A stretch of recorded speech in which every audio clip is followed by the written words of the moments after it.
Good afternoon, everybody. Good afternoon. Did everyone have a good weekend? Yes. Good. It's good to see you back here. We have another busy week. On a scheduling note, tomorrow, President Trump will travel to the great state of Florida to attend the opening of a new illegal alien detention center located at Dade Collier Training and Transition Airport alongside Secretary Kristi Noem, Governor Ron DeSantis, Congressman Byron Donalds, and other state and local leaders. We hope to see many of you there. The facility is in the heart of the Everglades and will be informally known as Alligator Alcatraz. There is only one road leading in, and the only way out is a one-way flight. It is isolated and surrounded by dangerous wildlife and unforgiving terrain. The facility will have up to 5,000 beds to house, process, and deport criminal illegal aliens. This is an efficient and low-cost way to help carry out the largest mass deportation campaign in American history. We are truly coming off a historic week of President Trump racking up win after win on behalf of the American people. President Trump restored peace through strength and acted decisively as commander-in-chief to obliterate the immediate threat of the Iranian regime's nuclear capabilities and then brokered a ceasefire between Israel and Iran, which continues to hold. Then, the president traveled to the Netherlands and achieved a monumental win for the United States and the NATO alliance by getting our allies to dedicate 5% of their GDPs to military spending. As a result of President Trump unleashing American energy dominance, summer gas prices are at the lowest they have been in 4 years, heading into the July 4th week. And with the incoming Trump economic boom, the stock market continues to roar back, with the S&P 500 and the NASDAQ both hitting record highs. And on this point of an economic boom, I bring to you original correspondence from the President of the United States to our Fed Chair, Jerome Powell. As the President has consistently stated, the American economy is booming. And there were so many economic analysts who said that this president's policies would drive our economy down, when in fact we have seen the opposite. We've seen a massive deregulation campaign take place. We've seen inflation completely diminished from where it was under the reckless spending and the bad policies of the previous incompetent administration. I would remind the Fed Chair, and I would remind the entire world, that this is a president who was a businessman first, and he knows what he is doing. He has a proven economic formula that worked in his first term as president, and it is working again. The one problem that remains is high interest rates for the American people. The American people want to borrow money cheaply, and they should be able to do that. But unfortunately, we have interest rates that are still too high. So the president sent this note to the Fed Chair today. And if you look at this chart, this is a chart of all of the interest rates of many countries throughout the world. At the top is Switzerland. They're only paying a quarter for interest rates. Cambodia, Japan, Denmark, Thailand, Botswana, Barbados, Taiwan, Bulgaria, Cuba, Sweden, Morocco, Cabo Verde, South Korea, Algeria, Canada, Albania, Libya, Malaysia, China, New Zealand, Trinidad and Tobago, Czechia, Bolivia, Australia, Costa Rica, the Bahamas, Kuwait, Papua New Guinea, Bosnia, United Kingdom, and the UAE are all paying lower interest rates than the United States of America, which has one of the hottest and strongest economies in the world. The president sent this note to the Fed Chair. It says, "Jerome, you are as usual too late. You have cost the USA a fortune and continue to do so. You should lower the rate by a lot. Hundreds of billions of dollars are being lost, and there is no inflation." And the president is right. There is historically low inflation thanks to his policies. And we will continue to drive down the cost of living in this country for Americans. We will continue to deregulate. And it's also incredibly important that we pass this one big, beautiful bill, which is the largest tax cuts in American history. And that's why the White House and the president himself have been in touch with lawmakers all weekend long to get this bill passed. And they are working very hard to do so. It remains a top priority for the president. And this bill has exposed the clear differences between Republicans and Democrats in 2025.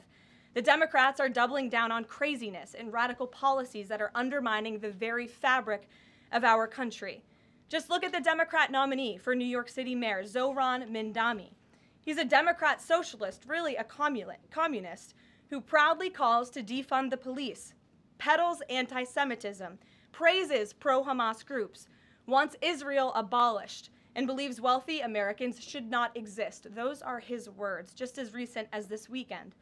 Meanwhile, under President Trump's leadership, Republicans are fighting tirelessly for everyday, middle-class, working Americans who re-elected this president. And we're carrying out a revolution of common sense. And all of that is packed into this one big, beautiful bill. It delivers the largest middle and working class tax cuts in U.S. history. It keeps America safe by funding the largest ever one-time investment in border security. It's enough to reverse the Biden border invasion. And every single Democrat is against that, against securing our border and deporting millions of criminal illegal aliens.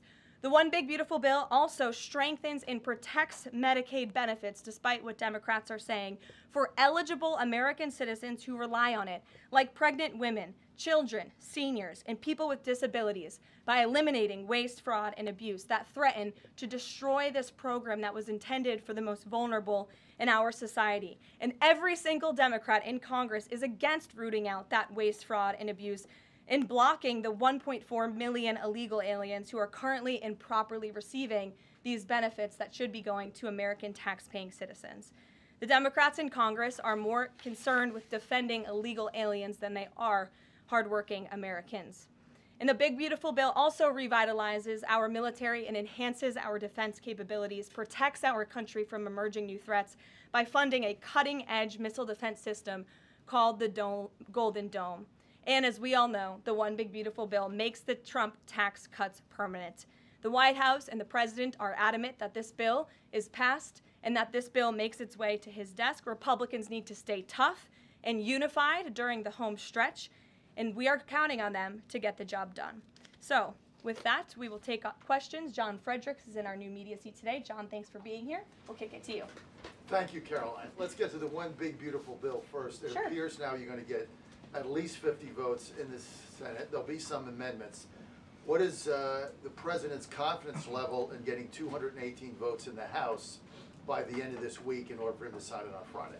Well, look, we are very well aware, the president is very well aware, that this bill needs to not only pass out of the Senate, but it needs to go back to the House, and we need the full weight of the Republican conference to get behind this bill, and we expect them to, and we are confident that they will.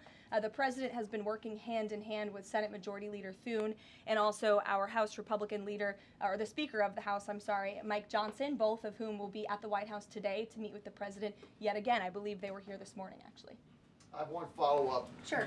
You outlined Jerome Powell and the note that the president just sent to him. There are many who believe that Powell has been politicized in a lot of different ways. The president has not been shy about acting on things that he believes in. Why not just fire Jerome Powell and put in somebody that is going to lower rates? Why wait? Well, it's a good question, and one you can ask the president, because that's a decision for him to make. But you're right to point out the politicization of the Fed, and it's very unfortunate for our country. But Jerome Powell cut rates numerous times ahead of the election when Joe Biden was in this Oval Office, but now he refuses to, and the economy is in a much better place. So there really isn't a good explanation for that, and the president is rightfully calling attention to it. Thank you. Kelly. Good afternoon. On Iran, the president posted on his social that he is not even talking to them anymore. When we were at NATO, he said he expected the U.S. and Iran to have talks as early as this week, and that he might even want to see a written agreement. What is the update now if he's saying he's not even talking? So as I told you from the podium last week, I said the administration, and namely our special envoy Steve Witkoff, has been in communication both directly and indirectly with the Iranians. That communication continues. The president himself has not talked to Iran, which he pointed out in his truth statement. Peter. Thank you, Caroline. Does President Trump want Zohran Mamdani deported? I haven't heard him say that. I haven't heard him call for that.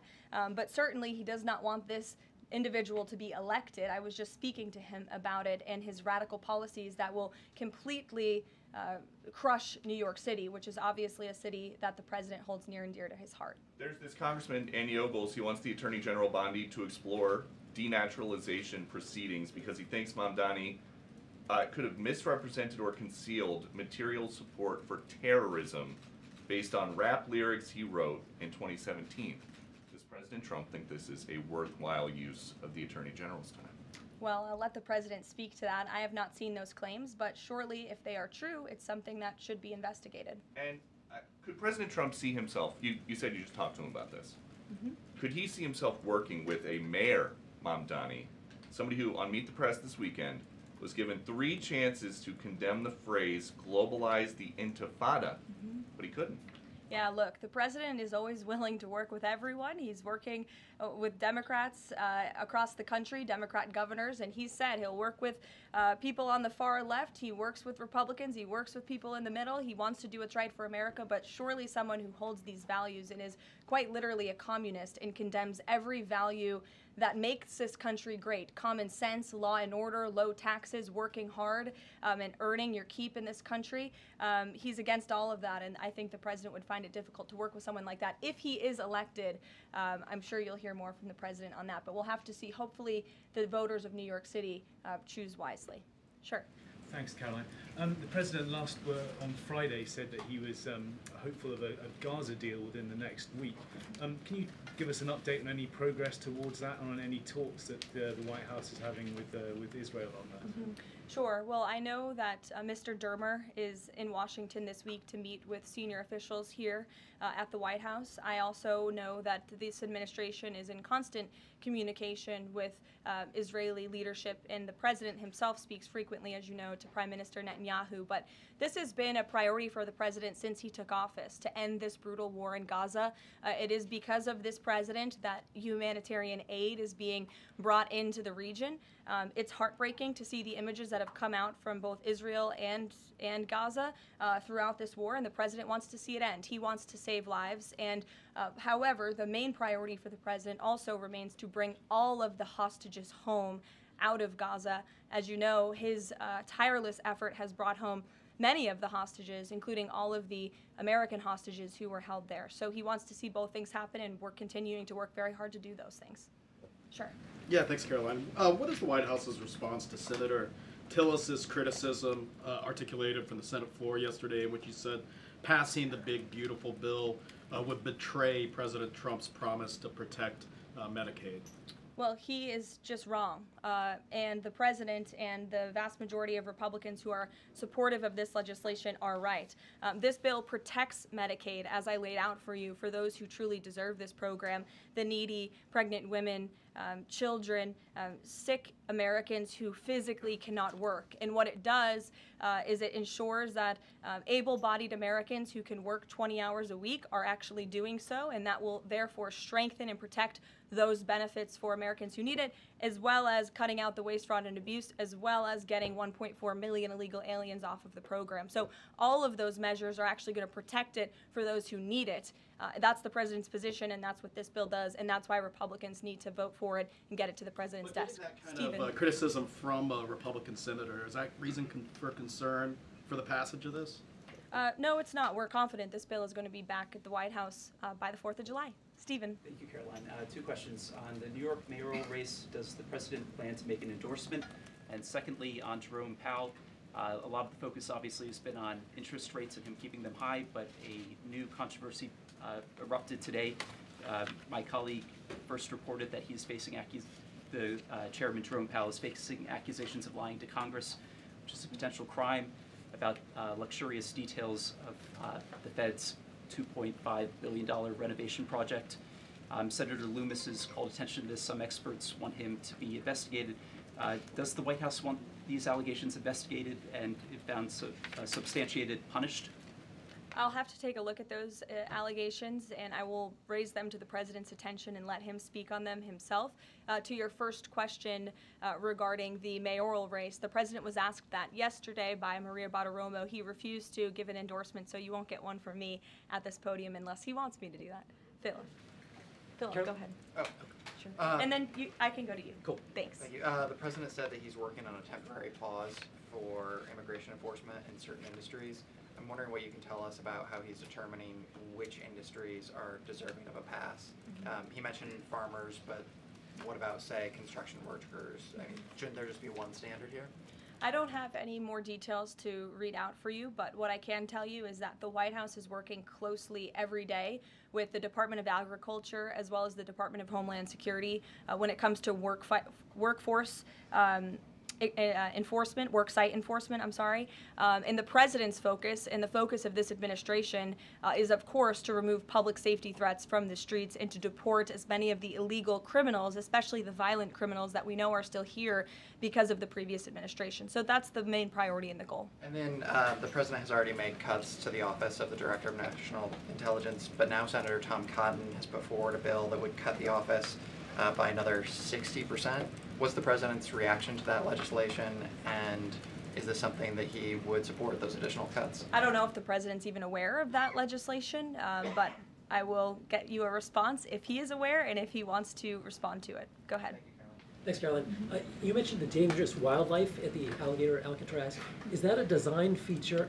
Why is the president going with this mega bill in such a precarious position in the Senate? And then also, can you talk about the CBO estimate that it would add about 11 million uninsured? Well, look, when you have illegal murderers and rapists and heinous criminals in a detention facility surrounded by alligators, yes, I do think that's a deterrent for them to try to escape. We do know that some of these illegal criminals have escaped from other detention facilities, like one in New Jersey, which I know was recently reported on. So, of course, we want to keep the American people safe, and we want to remove these public safety threats from our streets, and we want to effectively detain them as best as we can. As for why the president is going, I think his trip to this detention facility actually underscores the need to pass the One Big Beautiful Bill, because we need more detention facilities across the country. The last administration let in nearly 20 million illegal people from all over the world, and this administration is focused on arresting and detaining them. But in comparison to that 20 million illegal criminal population in our country, we only have 7,000 ICE agents in the interior who are doing this very important work. And so we obviously need more personnel, we need more resources, and that's why we need to pass the One Big Beautiful Bill. On the CBO's... Go ahead. Yes, in the pink. Oh, thank you. Thank you, You're welcome. Caroline. Can you please share some details of China trade deal? Has the U.S. agreed to ease some export, technology export restrictions? Sure. Well, the final language that was agreed upon in both Geneva and in London was signed just past week. We can get you that final text of the agreement.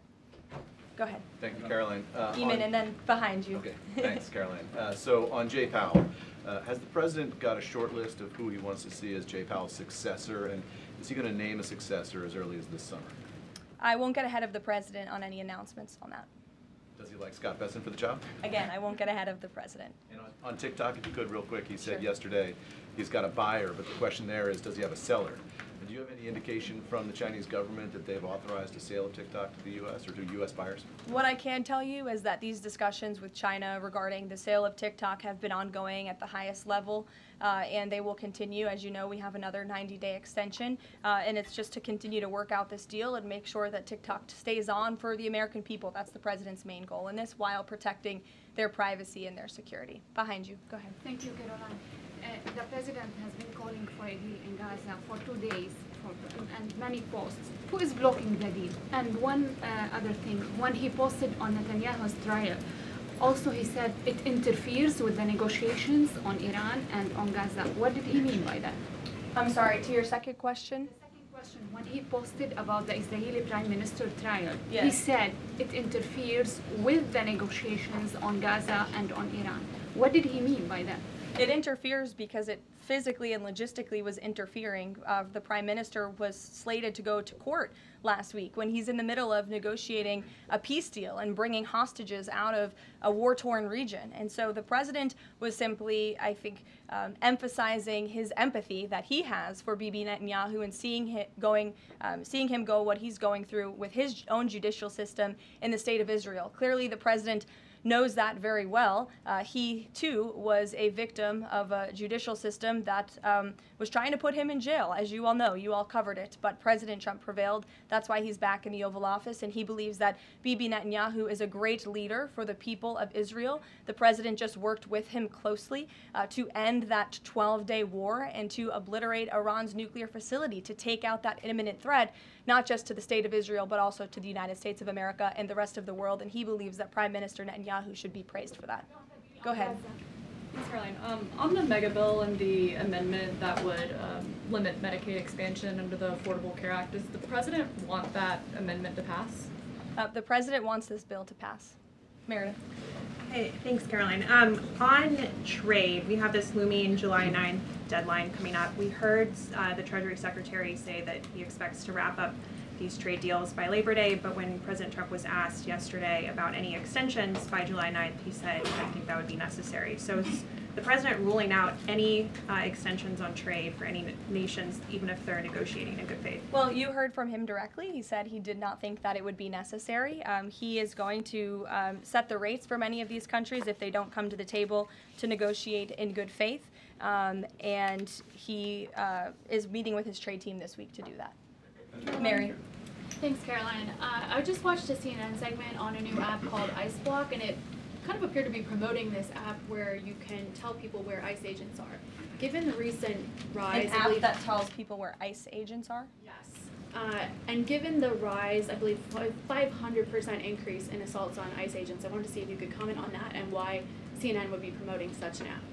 Well, it's a very good question. I'll have to go back and watch the clip myself, but surely it sounds like this would be an incitement of further violence against our ICE officers. As you know, as you stated, there's been a 500% increase in violence against ICE agents, law enforcement officers across the country who are just simply trying to do their jobs and remove public safety threats from our communities. And that's something we as Americans, including journalists at CNN who live in many of these cities where illegal aliens are hiding and were let in from the previous administration, should be very grateful for. So we haven't seen the clip. We'll take a look at it, but certainly it's unacceptable that a major network would promote such an app that is encouraging violence against law enforcement officers who are trying to keep our country safe. Caroline, Shelby. I just wanted to get a clarification on the Senator Rick Scott's amendment. It sounds like the president is agnostic about whether it's attached. Is that accurate? Look, I'm not going to get into the details of the discussions that are ongoing right now, but the president wants these senators to come to a conclusion, to get this bill back to the White House as soon as possible and make sure that it's a piece of legislation that can make its way back through the House as well. So obviously there's some ping-ponging between both sides of Capitol Hill right now, but that's why Senator Thune and Speaker Johnson are working with the president in lockstep every step of the way. In the back, News Nation, go ahead. Thanks, Caroline. The president did and then in announce, front of you, yes. In front of, Sure, I'll take both of you. The president did announce last week that the trade deal with India is closed and this could happen anytime soon. Are there any roadblocks as of now? Are there any updates on that? And how does the president see this about China's role or its influence in the Indo-Pacific region? Sure, yes. The president said that last week, and it remains true. I actually just spoke to our Secretary of Commerce about it. He was in the Oval Office with the president. They are finalizing these agreements, and you'll hear from the president and his team, his trade team, very soon when it comes to India. And on China? How do we counter China on that front? Yes, I mean, look, India remains a very strategic ally in the Asia Pacific, and the president has a very good relationship with Prime Minister Modi, as you know, and he will continue to have that. Go ahead. Thank you, Caroline. On the reconciliation bill, Senator Tillis from the floor yesterday seemed to suggest President Trump was getting bad counsel on the effects of the bill. Is President Trump aware of the analyses, and there are several of these, that suggest if rural hospitals potentially close, if there are Medicaid patients in the millions that become ineligible for that? Yes, and that claim is just simply untrue. Rural hospitals comprise 7% of all hospital spending on Medicaid, and that illustrates that they have not benefited from the massive increase of waste, fraud, and abuse under the Biden administration. So this bill strengthens Medicaid. It will protect those benefits that hardworking Americans need, and that's why the president wants this bill to pass. The senator was wrong. The president put out a Truth Social post addressing it, and then the senator announced he's no longer running for office anymore. So I think that case has been closed, and the White House is continuing to focus on getting this legislation to the president's desk for his signature. Go ahead. Yes, you. Yeah, thank you so much, Well, Caroline. you and then you. There's confusion here. A question on Syria. Go ahead. Has the Syrian government get back to you that they are ready to join the Abraham Accord?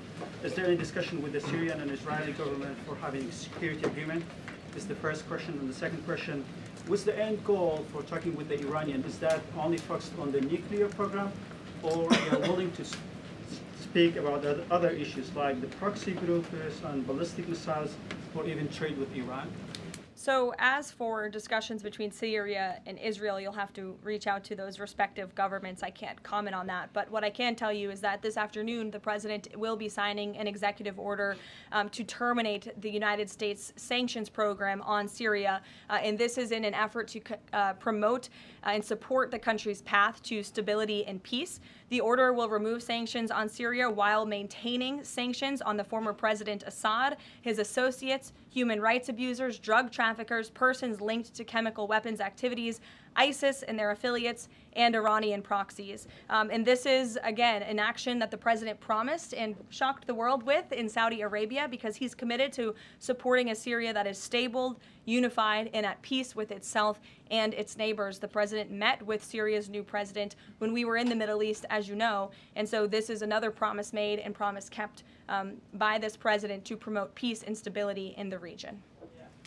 Thank Go you, ahead, Caroline. Alice. Sure. Questions on two topics, if you don't mind. Sure. Alice with NTD here. First on Canada. Canada says it's now dropping its digital services tax on American tech companies days after President Trump says he's halting all trade talks with Canada. First, what's the president's reaction to this? Can you tell us more about his call with Prime Minister Carney over the weekend? How did he get Carney to drop it? And also, what's the impact on American tech companies given this latest progress, as the president says he has been fighting for American tech companies? It's very simple. Prime Minister Carney in Canada caved to President Trump in the United States of America. And President Trump knows how to negotiate, and he knows that he is governing the best country and the best economy in this world, on this planet. And every country on the planet needs to have good trade relationships with the United States. And it was a mistake for Canada to vow to implement that tax that would have hurt our tech companies here in the United States. The president made his position quite clear to the Prime Minister, and the Prime Minister called the president last night to let the president know that he would be dropping that tax, which is a big victory for our tech companies and our American workers here at home. And on Harvard, if you don't mind, the administration today formally accused Harvard of violating civil rights laws by not doing enough to fight anti-Semitism. We know that the president has talked to us before about Harvard potentially having a deal with the administration in the coming days. Do you have an updated timeline for that? How is the negotiations going? And is more pressure needed for Harvard to take fighting anti-Semitism seriously? Well, there was quite a direct letter that was sent to Harvard this morning, as you know. The negotiations are taking place behind closed doors, so I won't comment on that. But what I will share with all of you, for those who haven't seen it, is the context of this letter, because I think it's very important. And this comes from the Department of Health and Human Services, which concluded after a thorough investigation that Harvard University is in a violent violation of Title VI of the Civil Rights Act, which prohibits discrimination on the basis of race, color, and national origin. And if you read some of the content of the investigation and what they found, the majority of Jewish students reportedly experienced negative bias or discrimination on their campus, while a quarter of Jewish students at Harvard felt physically unsafe. Jewish and Israeli students were assaulted and spit on. They hid their kippahs for fear of being harassed and concealed their Jewish identity from classmates for fear of ostracization. Images were widely circulated amongst the Harvard community that trafficked in obvious anti-Semitic tropes, including one that showed a $sign inside of a Star of David, and the campus was vandalized with anti-Semitic stickers, including one that showed the Israeli flag with a swastika. The Harvard campus was racked by demonstrations, as you all know, violent protests that violated the university's rules of conduct. The demonstrations called for genocide and murder, denied Jewish and Israeli students access to campus spaces. These are all facts that Harvard cannot dispute, and that's why the administration has found them in violation of Title VI and has threatened to withhold their federal funding, because if you break federal law, you should not be receiving federal tax dollars. And so I rest my case on Harvard. Andrea. Yeah, so President Macron of France earlier today said that tariffs levied by powerful countries are often a form of blackmail, and criticized the sort of process that's underway. He didn't mention the United States specifically, but said that these tariffs are really hurting developing countries. So there's this big UN conference going on. What do you say to that? Do you know, what is the president, was he aware of that comment, and did he have any response? I think the president and the White House would certainly reject that characterization by Prime Minister Macron. Tariffs are an effective use of presidential power to bring back the middle class, to bring back our manufacturing industry, which was the backbone of our American economy and has been hollowed out by globalist politicians who have caved to foreign countries instead of doing what's right for American workers. That's why the president is effectively utilizing his authority to wage tariffs and to utilize tariffs, and continues to be in discussions and negotiations on trade to do what's right for America. And Europe and the rest of the world might not be used to that, but President Trump is back in town, and he's going to do what's right for our people and our country. Can I just follow up on Netanyahu? So there's a report in Israeli media that the Prime Minister will actually be here, that Netanyahu will be here today meeting with the President. Can you confirm that? I don't believe Prime Minister Netanyahu is here today. I think you guys would know about that by now. Unless there's something going on I don't know about, but I don't believe he is. I do know he has expressed interest in coming to Washington and meeting with the President, and we are working on a date for that. I do not believe it is today, but that would be fun. You never know in this White House, let's be honest. Go ahead. Thanks, Caroline. Does the President support this new measure in the big, beautiful bill that would impose steep new taxes on new wind and solar projects? I believe you're referring to the credits for wind and solar projects. No, and what I'm talking about the new tax. There's a new tax that it's estimated would add 10 to 20% to the cost of any new wind and solar projects that start after this year. Again, I don't want to comment on the specifics of provisions, but I'm sure the President will speak on that directly. Again, this is an ongoing process. The President continues to be very much engaged with the leadership in both the Senate and the House to get this bill back to his desk. Did the President ask for that provision? Because the National Building Trades Union is saying that it's the equivalent of terminating more than 1,000 Keystone XL pipeline projects. Is that something that would concern him? Well, the President spoke on this yesterday in his interview, and he said he understands that legislators want to protect jobs in their communities and in their districts. And so he understands why some of them are against this provision, but he also understands why people want the provision. So again, this is an ongoing deliberation and discussion, and the President is engaged in this very much. Go ahead. Thanks, Caroline. We've been hearing from White House officials for weeks that you're close on trade deals with a number of countries. Can we get any update on which countries will have deals by the 9th and when there may be any announcements? I'll let the President and the trade team speak on it. Can you respond to the CBO estimate that the Senate bill would increase the deficit by nearly $3.3 trillion? This is one of the most fiscally conservative pieces of legislation that has ever made its way through Capitol Hill. There's $2 trillion in mandatory savings in this bill, and not only that, the projected growth that this bill will bring to our economy. It will be an economic boom. The Council of Economic Advisors has an analysis that shows that the bill will generate $4.1 trillion in economic growth, and it will cut taxes, putting more money back into the American people's pockets. That's why this president wants this bill to pass, and I know he's busy working the phones and doing what he needs to do today to make it happen. So we'll see you all later. Thank you. We'll see you in Florida tomorrow. Thank you.